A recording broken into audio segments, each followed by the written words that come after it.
Relatos de Poder, parte 8, capítulo 7, en la segunda parte del libro. Pues sean bienvenidos a este espacio en audio. Capítulo 7. Reducir el tonal. La mañana del miércoles dejé mi hotel a eso de las 9:40 de la mañana. Caminé despacio, permitiéndome 15 minutos para llegar al sitio en el que don Juan y yo habíamos quedado en vernos. Él había elegido una esquina del Paseo de la Reforma, a unos 6 o 5 cuadras de distancia, frente a la oficina de los boletos de una aerolínea. Yo acababa de desayunarme con un amigo. Quiso acompañarme, pero le insinué que iba a ver a una muchacha. Deliberadamente caminé por la acera opuesta al lado de la calle donde estaba la oficina. Tenía la persistente sospecha de que mi amigo, que siempre me pedía presentarle a don Juan, sabía que yo iba a verlo y acaso me siguiera. Temía que, de volverme, lo hallaría detrás de mí. Vi a don Juan en un puesto de revistas, al otro lado de la calle. Empecé a cruzar, pero tuve que detenerme en el camellón y esperar hasta que fuera seguro atravesar el resto de la ancha avenida. Me volví con aire casual para ver si mi amigo me seguía. Estaba parado en la esquina detrás de mí. Sonrió avergonzado y saludó con la mano, como diciéndome que había sido incapaz de dominarse.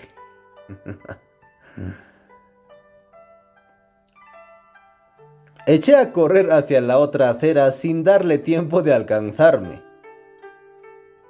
Don Juan parecía al tanto de mi predicamento. Cuando llegué con él, lanzó una mirada furtiva por encima de mi hombro. «Ahí viene», dijo. «Mejor nos metemos por la calle lateral».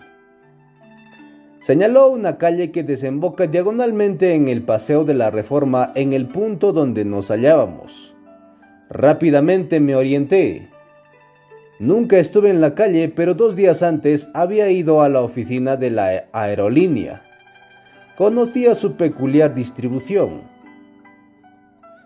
La oficina estaba en la cuchilla formada por las 2 calles. Una puerta daba a cada una. La distancia entre ambas sería de 3 o 4 metros. Un pasillo cruzaba la oficina de puerta a puerta, y era fácil pasar de una calle a otra. Había escritorios a un lado del pasadizo y del otro. Un gran mostrador redondo con dependientes y cajeras.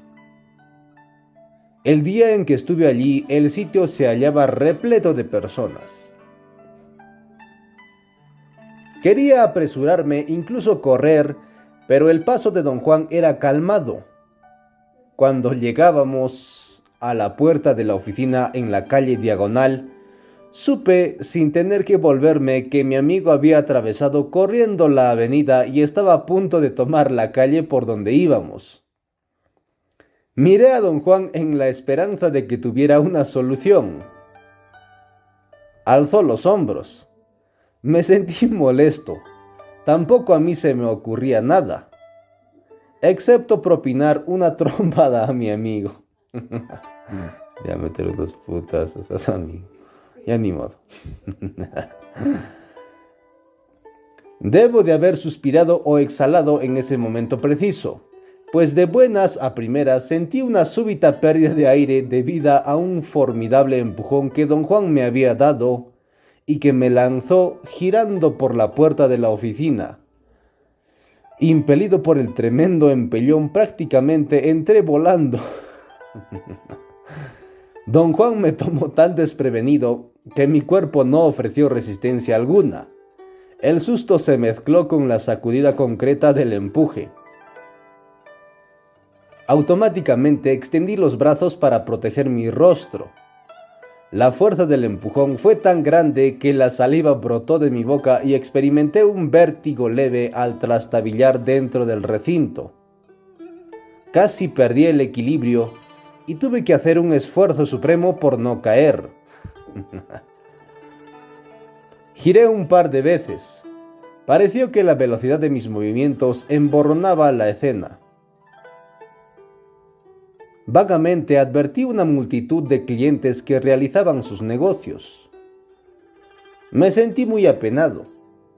Supe que todo el mundo me miraba cruzar tambaleantemente la oficina. La idea de que estaba haciendo el ridículo era más incómoda. Una serie de pensamientos cruzó en destellos mi mente. Tuve la certeza de que caería de cara, o chocaría con un cliente, acaso una anciana que sería lastimada por el impacto, o peor aún, la puerta de cristal en el otro lado estaría cerrada y me estrellaría contra ella. Valía verga.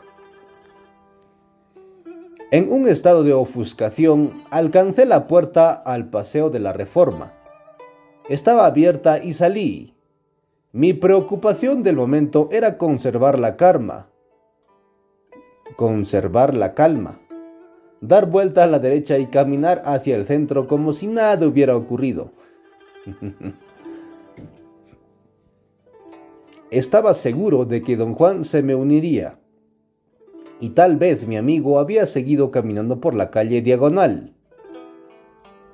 Abrí los ojos, o mejor dicho, los enfoqué en el área frente a mí.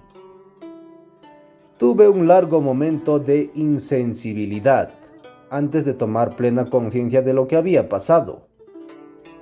No me hallaba en el Paseo de la Reforma, como debería haber sido, sino en el mercado de la Lagunilla, a 2,5 kilómetros de distancia.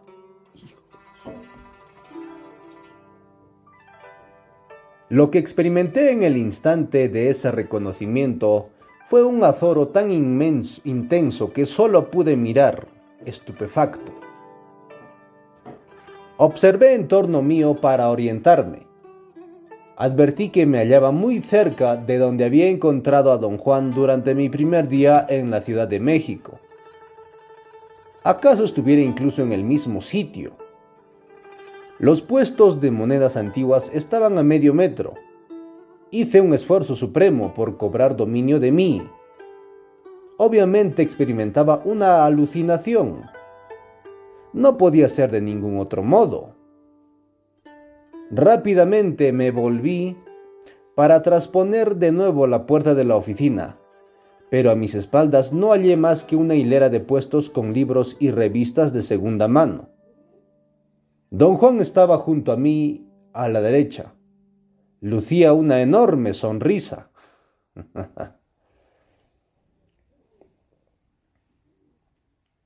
Había una presión en mi cabeza, una sensación cosquilleante, como si por mi nariz pasara soda carbonatada. Me hallaba mudo. Traté sin éxito de decir algo.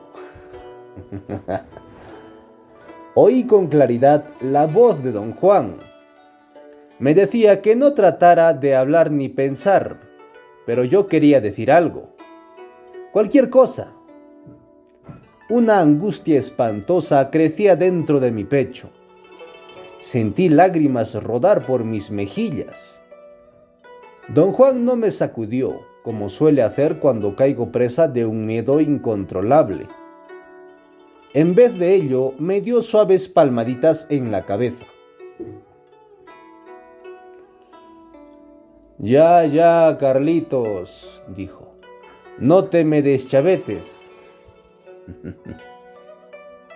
Sostuvo mi rostro entre sus manos por un instante. No trates de hablar, dijo. Soltándome, señaló lo que tenía lugar en torno nuestro. Esto no es para hablar, dijo. Esto es nada más para observar. Observa, observa todo. Yo estaba en verdad llorando, pero mi reacción al llanto era muy extraña. Lo dejaba fluir sin ninguna preocupación. No me importaba en ese momento si hacía o no el ridículo. Miré alrededor. Precisamente frente a mí había un hombre de edad madura, con camisa rosa de manga corta y pantalones gris oscuro. Parecía norteamericano. Una mujer regordeta, sin duda su esposa, lo tomaba del brazo. El hombre manipulaba algunas monedas mientras un muchacho de 13 o 14 años, acaso el hijo del propietario, los vigilaba. El muchacho seguía cada movimiento del hombre. Finalmente, este puso de nuevo las monedas sobre la mesa y el muchacho se relajó de inmediato. «Observa todo», volvió a ordenar don Juan. No había nada insólito que observar. La gente pasaba en todas direcciones. Me volví. Un hombre que parecía atender el puesto de revistas me miraba con fijeza. Parpadeó repetidas veces, como a punto de quedarse dormido. Se veía cansado o enfermo. Amén de andrajoso.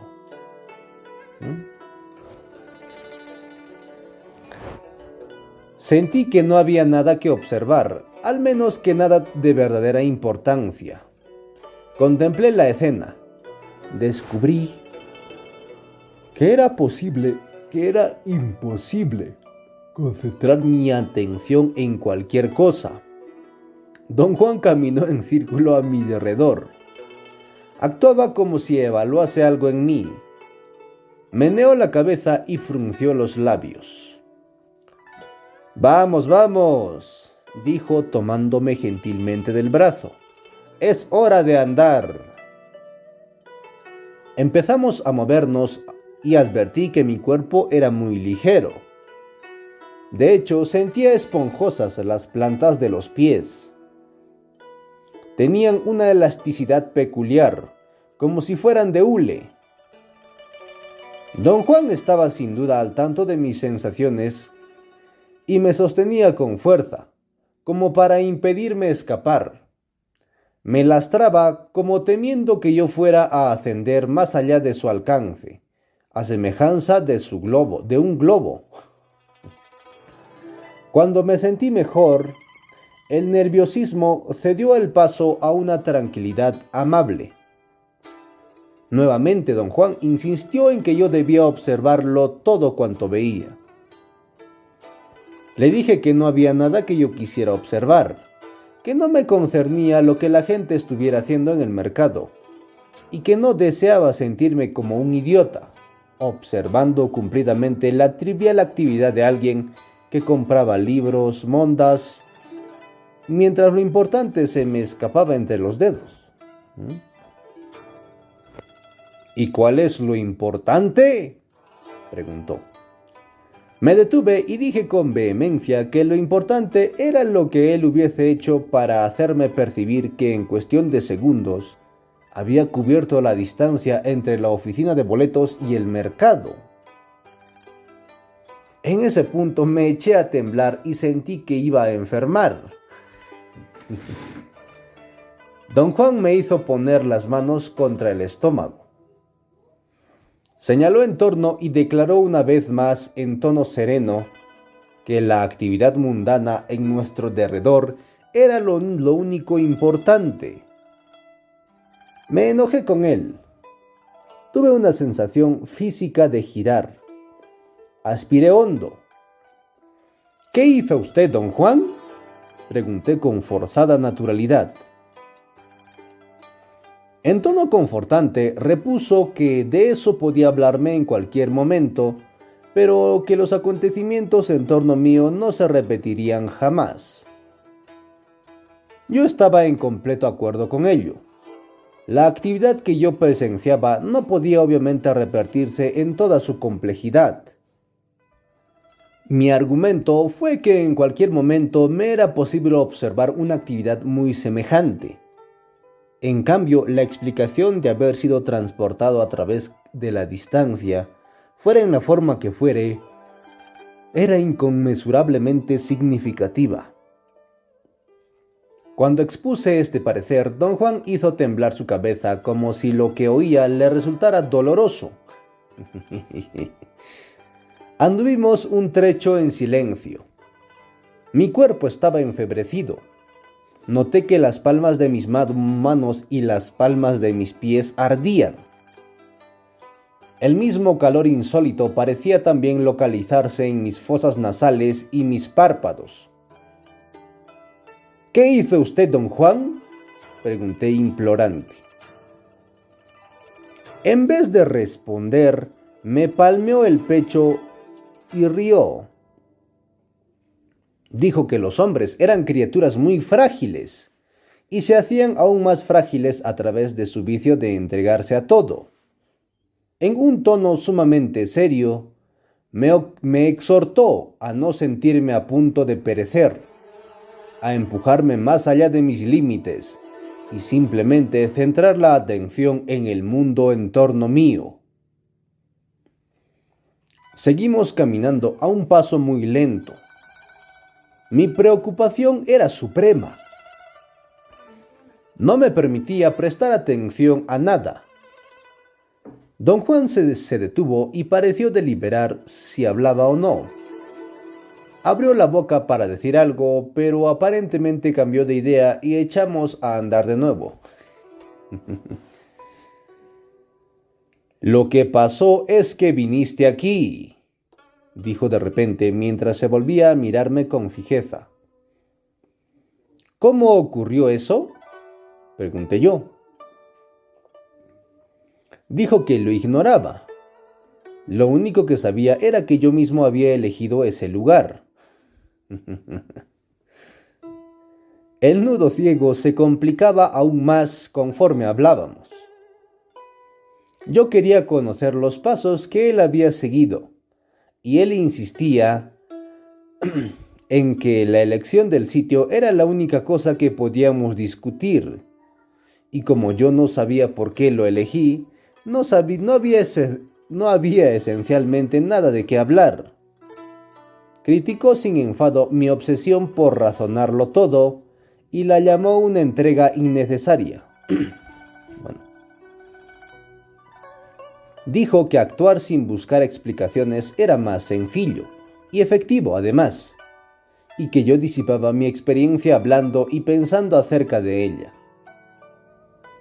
Tras unos momentos declaró que debíamos dejar ese sitio, pues yo lo había echado a perder y me sería cada vez más dañino. Dejamos el mercado y caminamos hasta la Alameda. Me hallaba exhausto. Me desplomé en una banca. Ay. Solo entonces se me ocurrió mirar mi reloj. Eran las 10:20 de la mañana. Tuve que realizar un gran esfuerzo para enfocar mi atención. No recordaba la hora exacta en que don Juan y yo nos encontramos.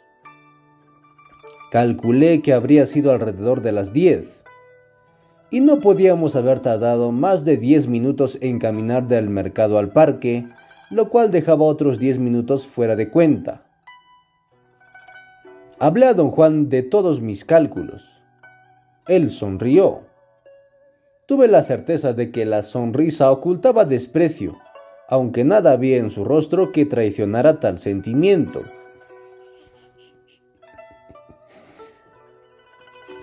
Usted piensa que soy un idiota sin remedio, ¿no es cierto, don Juan? Ajá, exclamó incorporándose de un salto. Su reacción fue tan inesperada que yo también salté al mismo tiempo. Dime exactamente qué es lo que estoy sintiendo, dijo con énfasis.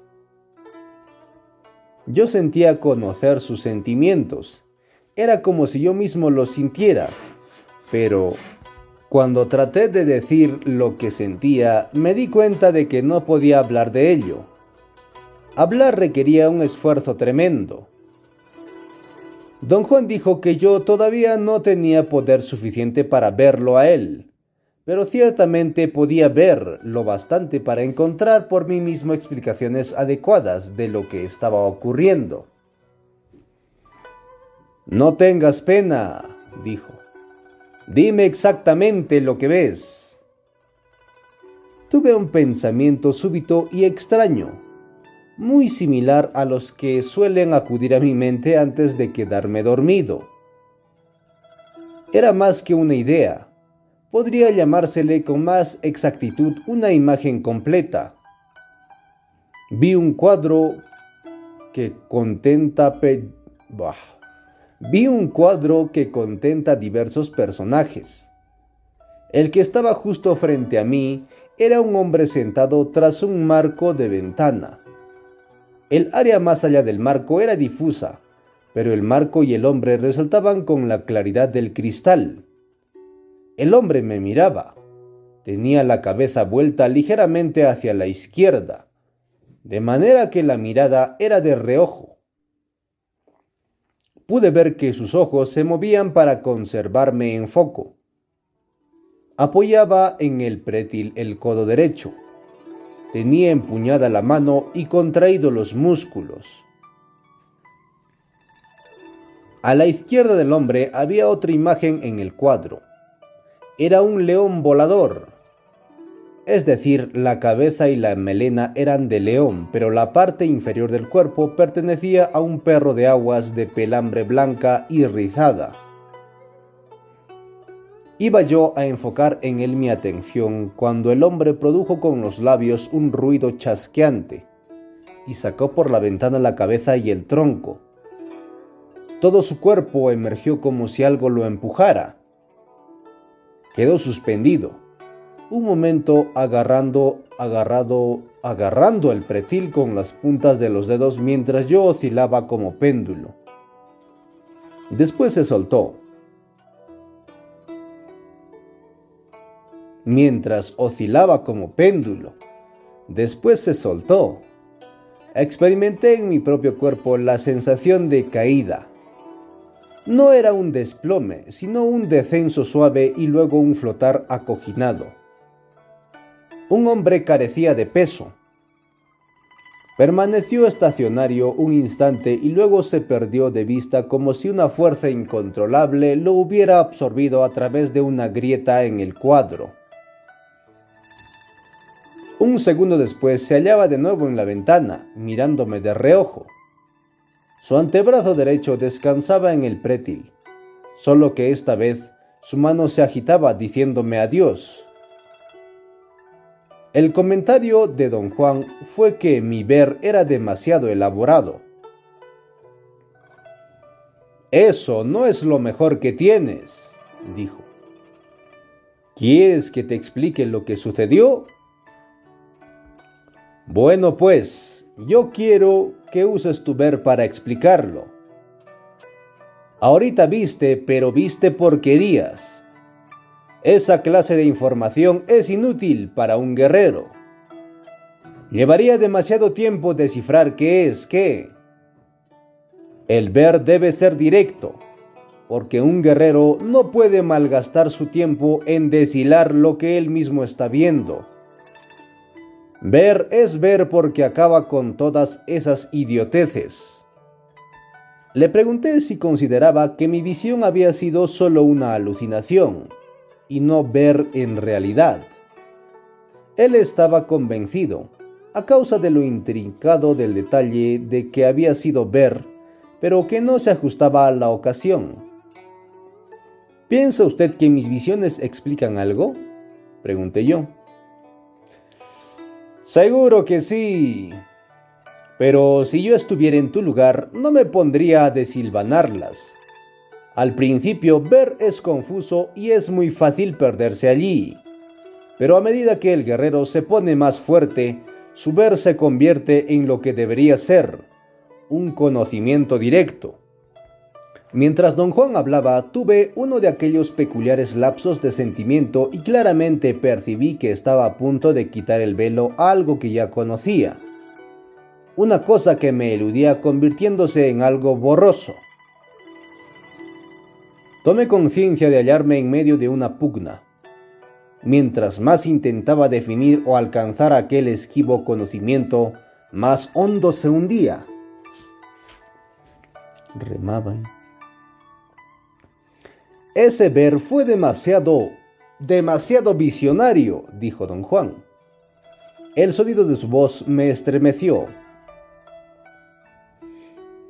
Un guerrero hace una pregunta y a través de su ver obtiene una respuesta. Pero la respuesta es sencilla. Nunca es adornada hasta el punto de que hay perros de aguas voladores. Reímos de la imagen. Y medio en broma le dije que él era demasiado estricto. Cualquiera que atravesara lo que yo estoy atravesando esa mañana merecía un poco de tolerancia. Reclamando el Carlos. Eso es irse por lo fácil, dijo. Es el camino de la entrega. Tú haces girar el mundo sobre el sentimiento de que todo es demasiado para ti. Tú no estás viviendo como guerrero. Le dije que, habiendo tantas facetas en lo que él llamaba el camino del guerrero, resultaba imposible cumplirlas todas, y que el sentido del concepto solo se aclaraba cuando yo encontraba nuevas instancias en las que debía aplicarlo. Una regla básica para un guerrero, repuso, es hacer sus decisiones con tanto cuidado que nada de lo que pueda ocurrir como resultado de ella sea capaz de sorprenderlo, mucho menos de menguar su poder. Ser un guerrero significa ser humilde y alerta. Hoy día lo que tenías que haber hecho era observar la escena que se desarrollaba frente a tus ojos. No romperte el seso tratando de razonar cómo era posible eso. Enfocaste tu atención en el sitio que no debías.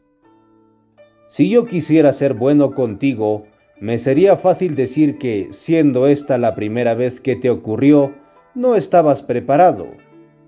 Pero eso no se puede permitir, porque viniste aquí como un guerrero, dispuesto a morir. Por lo tanto, lo que te ocurrió hoy no debía haberte agarrado con los pantalones en la mano. Imbécil. Ay. Concedí que mi tendencia era la de entregarme al miedo y al desconcierto. Digamos que una regla básica para ti debe ser que cuando vengas a verme, vengas preparado a morir, dijo él. Si vienes dispuesto a morir, no habrá caídas ni sorpresas desagradables, ni acciones innecesarias. Todo caerá suavemente en su sitio, porque tú no estás esperando nada. Eso es fácil decir, don Juan, pero yo estoy en la línea de fuego. Yo soy el que tiene que vivir con todo esto.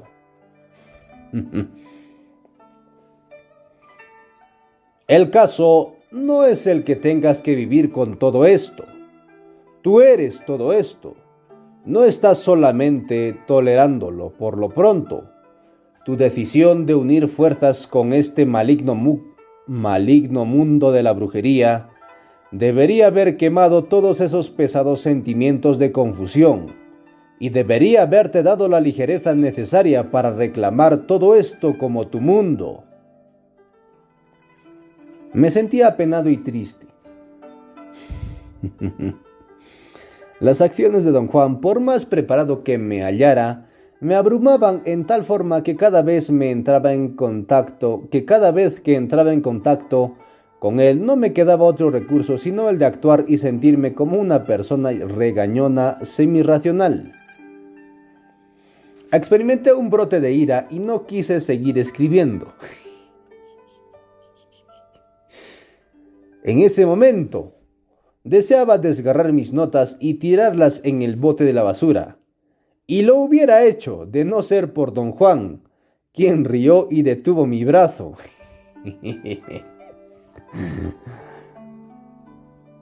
En tono burlón dijo que mi tonal estaba a punto de caer en sus tonterías habituales. Me recomendó ir a la fuente y echarme agua en el cuello y las orejas. El agua me tranquilizó. Permanecimos callados largo tiempo. Escribe, escribe, me instó don Juan en tono amistoso. Digamos que tu cuaderno es la única brujería que tienes. Romperlo es otro modo de abrirte a tu muerte. Sería otro de tus berrinches. Un berrinche vistoso cuando mucho, pero no un cambio. Un guerrero jamás deja la isla del tonal. La utiliza.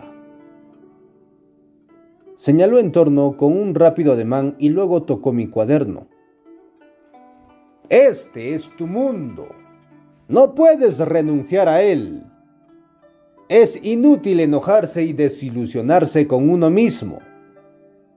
Eso simple y llanamente prueba que el tonal de uno está envuelto en una batalla interna. Una batalla dentro del propio tonal es una de las luchas más invencibles que pueden ocurrir. O una de las luchas más imbéciles que pueden ocurrir. La vida ajustada de un guerrero está diseñada para acabar con esa lucha. Desde el principio te he enseñado a evitar la fatiga y el desgaste. Ahora ya no hay guerra, esa que había dentro de ti, porque el camino del guerrero es armonía. La armonía entre las acciones y las decisiones, al principio y luego la armonía entre tonal y nahual. Durante todo ese tiempo que llevo de conocerte, he hablado tanto a tu tonal como a tu nahual. Esa es la forma de conducir la instrucción. Al comienzo, uno tiene que hablarle al tonal. El tonal es el que debe ceder el control. Pero hay que hacerlo que lo ceda con alegría. Por ejemplo, tu tonal ha cedido algunos controles sin mucho forcejeo, porque se hizo claro que, de seguir como estaba, la totalidad de ti estaría muerta hoy en día. En otras palabras, se hace que el tonal abandone cosas innecesarias como el sentirse importante y el entregarse al vicio, las cuales solo lo hunden en el aburrimiento. Todo el problema es que el tonal se aferra a esas cosas cuando debería dar las gracias por librarse de esa porquería. La tarea es, entonces, convencer al tonal de que se haga libre y fluido. Eso es lo que un brujo necesita antes de cualquier otra cosa. Un tonal fuerte y libre. Mientras más se fortalece, menos se aferra a sus hechos y más fácil resulta escogerlo. Así, lo que ocurrió esta mañana fue que vi la oportunidad de encoger tu tonal. Por un instante estabas distraído, apurado, sin pensar, y agarré ese momento para empujarte. El tonal se encoge en determinados momentos, sobre todo cuando se apena. De hecho, una característica del tonal es su timidez. Su timidez no viene realmente al caso, pero hay ciertas ocasiones en que el tonal es tomado por sorpresa, y su timidez inevitablemente lo encoge. Esta mañana atrapé mi centímetro cúbico de suerte. Noté la puerta abierta de esa oficina y te di un empujón. Un empujón es entonces la técnica para encoger el tonal. Uno tiene que empujar en el instante preciso para ello. Por supuesto, uno debe saber cómo ver. Una vez que el hombre ha sido empujado y su tonal se encoge, su nahual, si es que ya está en movimiento, por más que pequeño que sea este movimiento, toma las riendas y realiza hazañas extraordinarias. Tu nahual tomó las riendas esta mañana y acabaste en el mercado. Permaneció en silencio unos instantes. Parecía aguardar mis preguntas. Y nos miramos.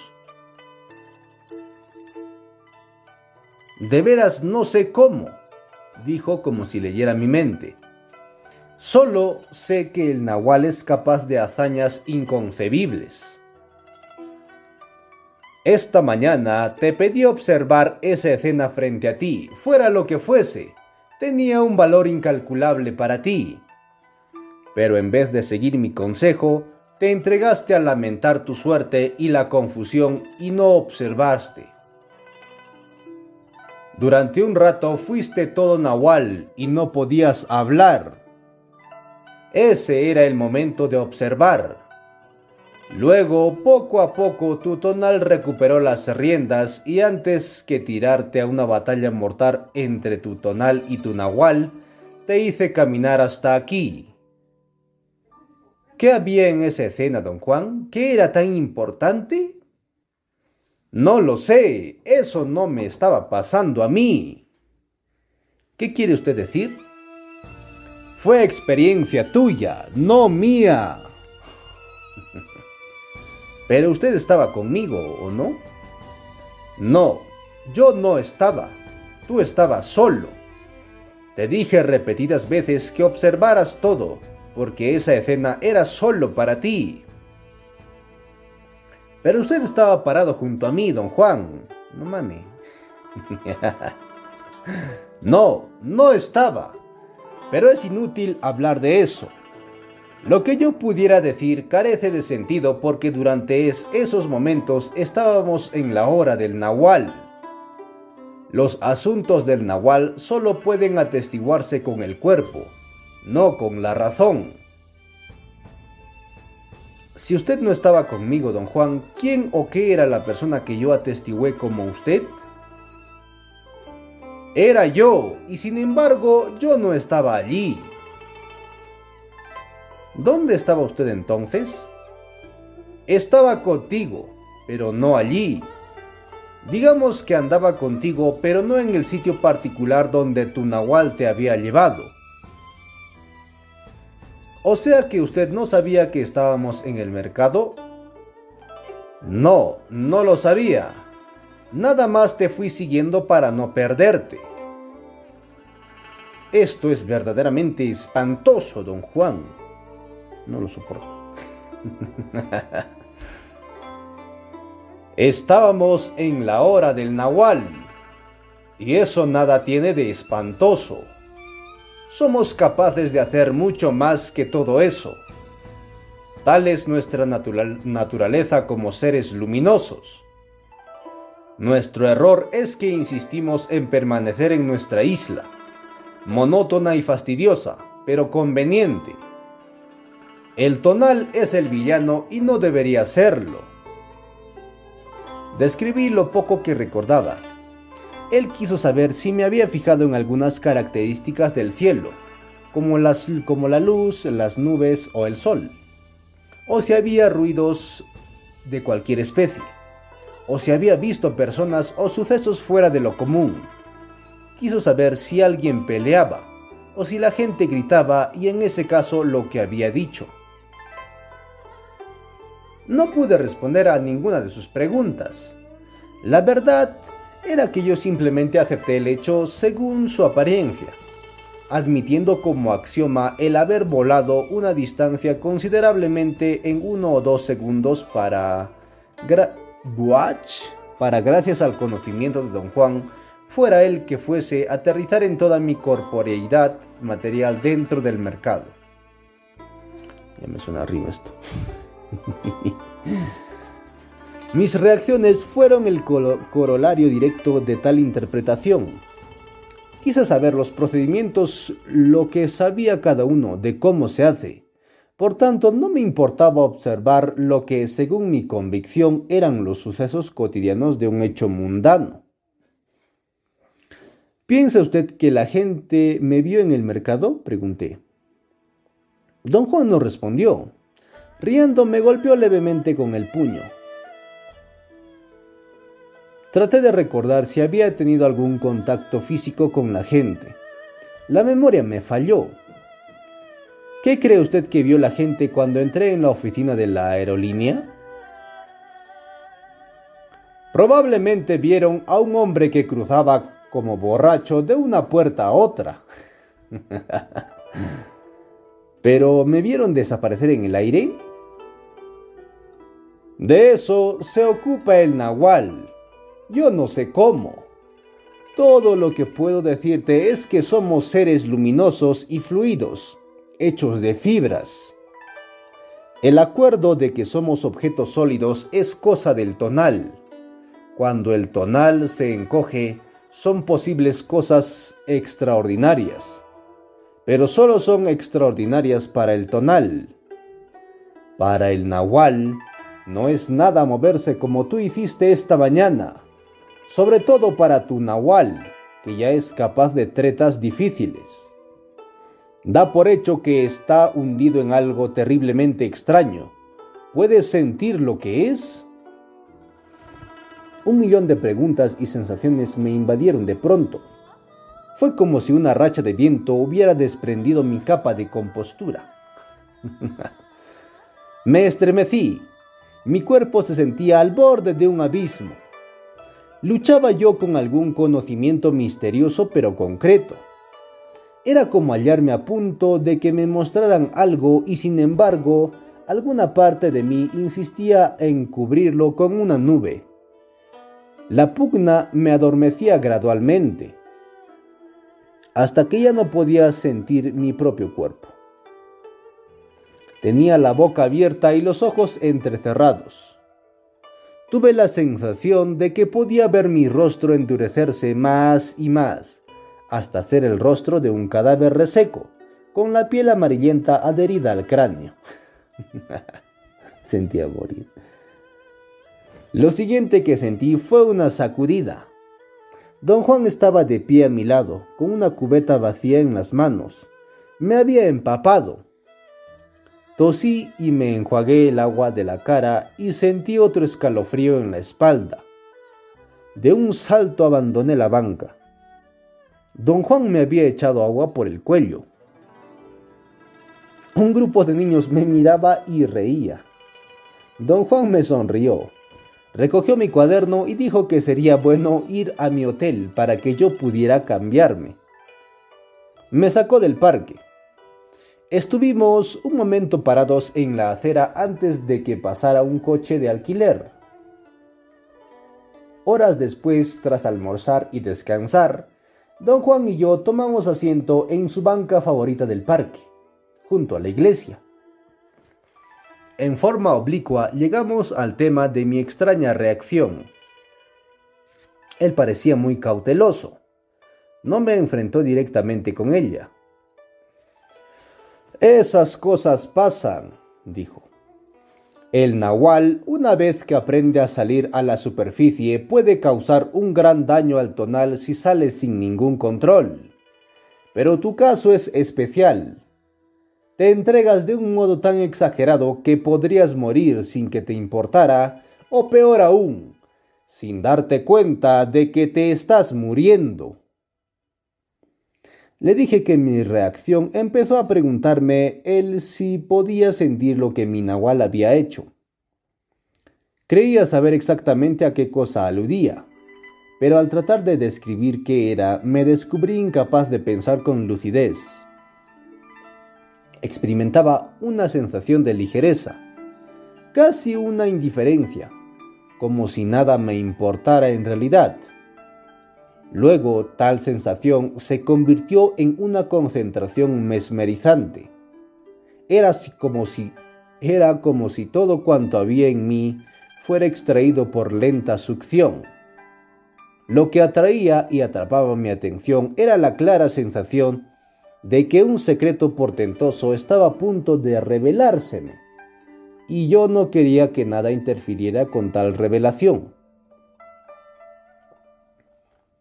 Lo que se te va a revelar era tu muerte, dijo don Juan. Ese es el riesgo de entregarse, sobre todo a ti, que de natural eres tan exagerado. Tu tonal es tan dado a darse de por sí a todo que amenaza su totalidad. Esa es una terrible forma de ser. ¿Qué puedo hacer? ¿Qué puedo hacer? Tu tonal debe convencerse con razones, tu nahual con acciones, hasta que cada uno apuntale al otro. Como te he dicho, el tonal gobierna, pero así todo es muy vulnerable. El nahual, en cambio, nunca o casi nunca actúa, pero cuando lo hace, aterra al tonal. Esta mañana tu tonal se asustó y empezó a encogerse por sí mismo, y entonces tu nahual empezó a imponerse. Tuve que pedirle una cubeta a uno de los fotógrafos del parque para azotar al nahual como a un perro rabioso y volverlo a su sitio. Hay que proteger al tonal a cualquier costo. Hay que quitarle la corona, pero debe permanecer como el supervisor protegido. Cualquier amenaza para el tonal resulta siempre en su muerte. Y si el tonal muere, muere también el hombre. A causa de su debilidad nata, el tonal se destruye con facilidad, y así una de las artes del equilibrio del guerrero es hacer que el nahual emerja para apuntalar al tonal. Digo que es un arte porque los brujos saben que solo tirando al tonal para arriba puede emerger el nahual. ¿Ves a qué me refiero? Ese tirón se llama poder personal. Don Juan se puso en pie, estiró los brazos y arqueó la espalda. Empecé a levantarme yo también, pero lo impidió empujándome con suavidad.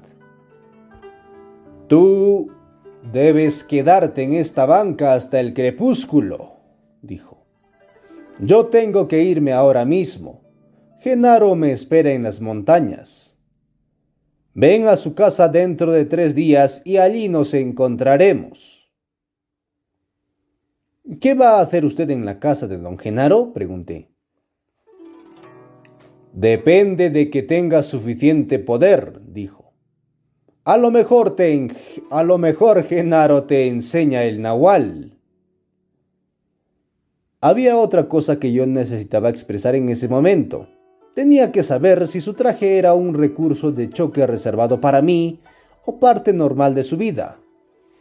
Ninguno de sus actos había causado nunca en mí tal desconcierto como el que se vistiera de traje. No era solo el acto mismo el que me impresionaba tanto, sino el hecho de que don Juan era elegante. Sus piernas poseían una agilidad juvenil. Parecía que el usar zapatos hubiera alterado su punto de equilibrio. Sus pasos eran más largos y firmes que de costumbre. ¿Usa usted traje todo el tiempo?, pregunté. Sí, repuso con una sonrisa encantadora. Tengo otros, pero no quise ponerme hoy un traje distinto porque eso te habría asustado más todavía. No supe qué pensar. Sentí haber llegado al final de mi camino. Si don Juan usaba traje y se veía elegante, todo era posible. Él rió, parecía disfrutar mi confusión. Soy un accionista, dijo en tono misterioso, pero sin afectación alguna, y se alejó.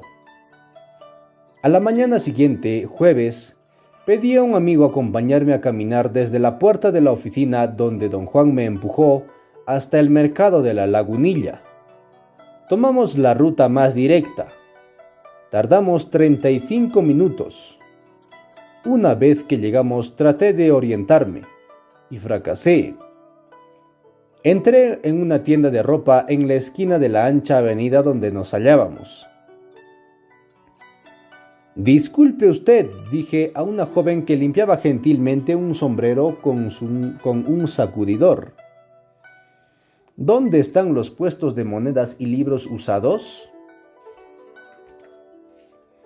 «No tenemos de eso», repuso con mal humor. «Pero yo los vi ayer, por aquí en este mercado». «No me diga», contestó yendo tras el mostrador. Corrí tras ella y le supliqué decirme dónde estaban los puestos. Me miró de arriba a abajo. «No pudo usted haberlos visto ayer», dijo. «Esos puestos se arman nada más los domingos. Aquí mismo junto a esta pared. No los tenemos entre semana». «¿Nada más los domingos?», repetí maquinalmente. «Sí, nada más los domingos. Así es la cosa. Entre semana estorbarían el tránsito», señaló la ancha avenida llena de coches. Fin de la parte 8 y fin del capítulo 7. Reducir el tonal. Bueno, pues estamos en la segunda parte del libro. El tonal y el nahual. Bueno, gracias por escucharnos una vez más y acompañarnos en estos relatos de poder, y son de poder. Bueno, adiós y saludos a la distancia.